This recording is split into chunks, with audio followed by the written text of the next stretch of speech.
എല്ലാവർക്കും നമസ്കാരമുണ്ട്. ദീപാസ് രുചിക്കൂട്ടിലേക്ക് എല്ലാവർക്കും സ്വാഗതം. ഇന്ന് നമ്മൾ തയ്യാറാക്കാൻ പോകുന്നത് നാടൻ സ്റ്റൈലിൽ സൂപ്പർ ടേസ്റ്റിയായ ഒരു ചിക്കൻ ചുക്കയുടെ റെസിപ്പിയാണ്. ചപ്പാത്തിക്കും പൊറോട്ടയ്ക്കും ഗീ റൈസിനും ഒക്കെ ഒരു കിടിലൻ കോമ്പിനേഷനാണ് ഇത്. വീഡിയോ മുഴുവൻ കാണൂ. ഈ രുചി നിങ്ങൾക്കും തീർച്ചയായും ഇഷ്ടപ്പെടും. അപ്പം നമുക്ക് വീഡിയോയിലേക്ക് കടക്കാം. ആദ്യം തന്നെ നമുക്കിതിലേക്ക് ആവശ്യം സവാള വറുത്ത് കോരേണ്ടതായിട്ടുണ്ട്. അപ്പം നമ്മൾ ആദ്യം തന്നെ ഒരു 7 സവാള എടുത്തിട്ടുണ്ട്. കണ്ടല്ലോ, തൊലിയെല്ലാം കളഞ്ഞ് കഴുകി വൃത്തിയായിട്ട് എടുത്തിട്ടുണ്ട്. അതിനെ വേണ്ടി ഈ പരുവത്തിൽ ചെറുതായിട്ട് അരിഞ്ഞെടുക്കണേ. ആ സവാളയുടെ ഫുൾ നീളത്തിൽ അരിയല്ലേ, ചെറുതായിട്ടൊന്ന് ചുരുക്കി കട്ട് ചെയ്ത് എടുക്കണം. അത് കനം കുറഞ്ഞ് തന്നെ എടുക്കണം. വറുത്ത് ഫ്രൈ ചെയ്ത് കോരണ്ട കേട്ടോ. അപ്പം ആദ്യം തന്നെ അതെല്ലാം അരിഞ്ഞെടുത്തു. അതിന് ശേഷം ഒരു പാനിലേക്ക് സൺഫ്ലവർ ഓയിൽ ഒഴിച്ച് കൊടുക്കുകയാണ്. അപ്പം ഒന്നിലൊന്നേ തൊടാതെ വറുത്ത് കോരണമെങ്കിൽ ഇച്ചിരിയേറെ സൺഫ്ലവർ ഓയിൽ ഒഴിച്ച് കൊടുത്തതിന് ശേഷം കണ്ടല്ലോ, ഇതെല്ലാം വറുത്ത് കോരിയെടുക്കണേ. കണ്ടല്ലോ, സവാളയെല്ലാം അങ്ങോട്ട് ഇട്ടിട്ടുണ്ട്. ഇപ്പം ഞാൻ അതെല്ലാം ഫ്രൈ ചെയ്ത് കോരിയെടുക്കാനാണ്. ഇതിൻ്റെ കൂടെ തന്നെ ഞാൻ ഇതിലേക്കുള്ള ഗീ റൈസും തയ്യാറാക്കുന്നുണ്ട്. അപ്പം ഇതിൽ കുറച്ച് സവാള ഞാൻ അതിലേക്ക് മാറ്റുന്നുണ്ട്, ഗീ റൈസിനെയൊക്കെ. അപ്പം ഏകദേശം 7 സവാളയുടെ വറുത്ത് കോരുന്ന വറവ് മതി കേട്ടോ. അത് നന്നായിട്ടൊന്ന് ഫ്രൈ ആയി മൂത്ത് വരുന്ന സമയത്തേക്ക് ലേശം ഉപ്പും കൂടെ ചേർത്തിട്ട് ആ ഉള്ളിലേക്ക് മാത്രം ഫ്രൈ ചെയ്യുന്നതിനേക്ക് മാത്രം ആവശ്യമായ ഉപ്പും കൂടെ ചേർത്ത് കൊടുത്ത് കണ്ടല്ലോ, ഇതുപോണക്ക് വറുത്ത് കോരണേ. ഒരു ഗോൾഡൻ കളറാകുമ്പോൾ നമ്മൾ കോരിയെടുക്കണം, അല്ലെങ്കിൽ നന്നായിട്ടങ്ങ് മൂത്ത് പോകുമേ. അതിനുശേഷം ഏകദേശം ഒരു 4 തക്കാളിയോളം വേണം. 2 എണ്ണം ചെറുതാണ്. 4 തക്കാളിയോളം എടുത്തിട്ടുണ്ട്. അതൊന്ന് ചീകി അരിഞ്ഞെടുത്തിട്ടുണ്ട്. ഒരു 5 പച്ചമുളക് എടുത്തിട്ടുണ്ട്. അതും ഒന്ന് ചീകി അരിഞ്ഞെടുത്തിട്ടുണ്ട്.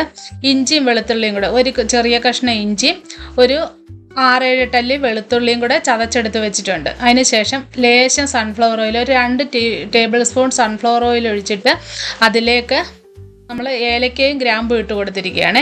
ഏലക്കയും ഗ്രാമ്പും ഇട്ട് ഒന്ന് മൂത്ത് വരുന്ന സമയത്തേക്ക് ആ ഇഞ്ചിയും വെളുത്തുള്ളിയും ചതച്ച് വെച്ചത് അതിലേക്കൊന്ന് ചേർത്ത് കൊടുക്കണേ.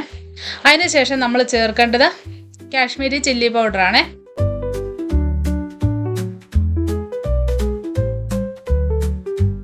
ഏകദേശം 2.5 കിലോ ചിക്കനാണ് എടുത്തിരിക്കുന്നത്. അതുകൊണ്ട് നമ്മൾ ഒരു എരിവുള്ള മുളക് പൊടിയിൽ ഒരു 4 സ്പൂണോളം ചേർത്ത് കൊടുത്തിട്ടുണ്ട്. കാശ്മീരി ചില്ലി പൗഡറിൽ ഒരു 3 സ്പൂണോളം ചേർത്ത് കൊടുത്തിട്ടുണ്ട്. മൊത്തം 7 സ്പൂണേ. അതിനുശേഷം മല്ലിപ്പൊടിയാണ് ചേർത്ത് കൊടുക്കുന്നത്. ഒരു 2 ടീസ്പൂണോളം മല്ലിപ്പൊടി ചേർത്ത് കൊടുക്കണേ. അതിനുശേഷം ലേശം, കാരണം ഒരു 1/4 സ്പൂണോളം മഞ്ഞൾപ്പൊടി മാത്രം മതി കേട്ടോ. 1 സ്പൂണോളം കുരുമുളക് പൊടി ചേർത്ത് കൊടുത്തു. ഒരു 2 സ്പൂണോളം ഗരം മസാലയുടെ പൗഡറും ചേർത്ത് കൊടുത്തിട്ടുണ്ട്. ഇത്രയും ചേർത്തിട്ട് ഈ ലോ ഫ്ലെയിമിൽ ഇട്ടിട്ട് വേണം നമ്മൾ ഈ പൊടിവകളെല്ലാം ചേർത്ത് കൊടുക്കാൻ. പെട്ടെന്ന് തന്നെ ഒന്ന് ഇളക്കി കൊടുത്തതിന് ശേഷം തക്കാളിയും പച്ചമുളകും അതിലേക്ക് ചേർത്ത് കൊടുക്കണേ. കാരണം തക്കാളിയിൽ നിന്ന് ഇറങ്ങുന്ന വെള്ളം കാരണം നമ്മുടെ ഈ പൊടിവകളൊന്നും മൂത്ത് കരിഞ്ഞു പോകത്തില്ല. പെട്ടെന്ന് തന്നെ തക്കാളി ചേർത്ത് കൊടുക്കണേ. ഒന്ന് പച്ചമണം ആ പൊടിവകളുടെ ഒന്ന് മാറുന്ന ടൈമിൽ തന്നെ തക്കാളി ചേർത്ത് കൊടുത്ത് ഒന്ന് വഴന്നതിന് ശേഷം ഈ ഗ്രേവിയിലേക്കുള്ള ഉപ്പ് ചേർത്ത് കൊടുക്കണേ. ഉപ്പ് ചേർത്ത് കൊടുത്ത് നന്നായി ഒന്ന് ഇളക്കി എടുക്കുകയാണ്.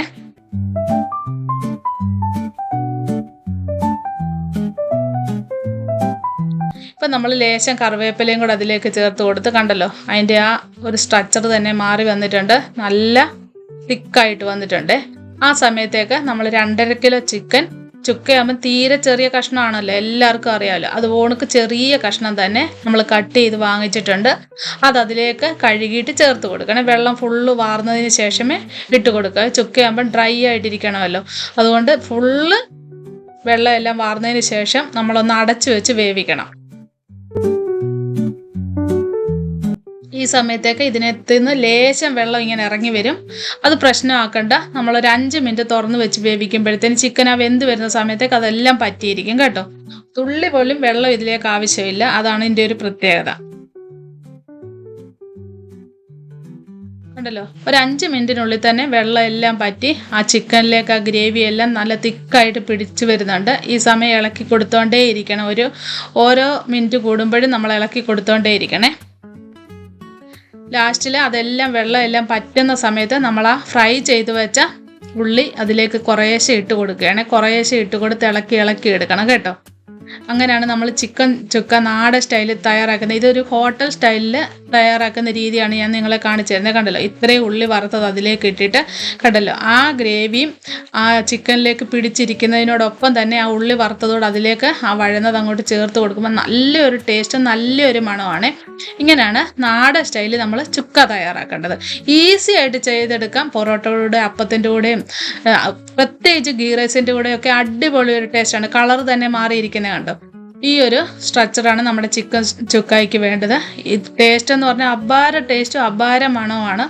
അപ്പം ഇതിൻ്റെ റെസിപ്പി എല്ലാവർക്കും ഇഷ്ടമായെങ്കിൽ എല്ലാവരും ലൈക്ക് ചെയ്യണം, ഷെയർ ചെയ്യണം, സബ്സ്ക്രൈബ് ചെയ്യണേ. അപ്പോൾ അടുത്ത ഒരു വീഡിയോയുമായി വരുന്നത് വരെ എല്ലാവർക്കും ബൈ.